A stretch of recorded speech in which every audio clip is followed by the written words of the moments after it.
U.S. President Donald Trump on Thursday lashed out at Federal Reserve Chair Jerome Powell, saying his termination, quote, cannot come fast enough.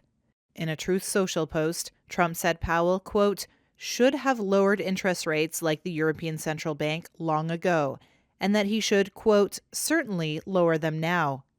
The ECB cut its key rate 1/4 point on Thursday in response to a growth outlook that had deteriorated owing to trade tensions in the wake of Trump's efforts to raise tariffs. I don't think it's a fair comparison for Trump to make between the ECB and the U.S. Fed. Melissa Brown is managing director of investment decision research at SimCore.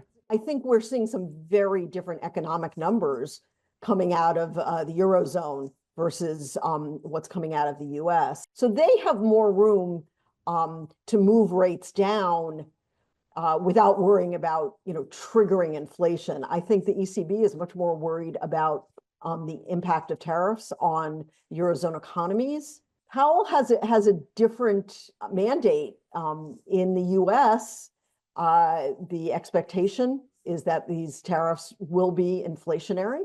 He's got a really, really tough job, I think, of balancing between, we certainly don't want inflation to go way back up, but we also do need to worry about the economic impact. Trump's attack comes a day after Powell warned that Trump's tariff policies risked pushing U.S. inflation and employment further away from the Fed's goals.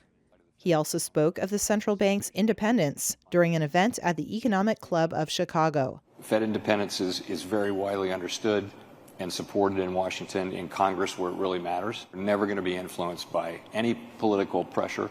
Powell, who Trump nominated for Fed chair during his first term, also said the central bank was not prepared to move policy in any direction or at any pace until Trump's tariff plans are finalized and their impact is more clear. Powell's term as chair expires in May 2026.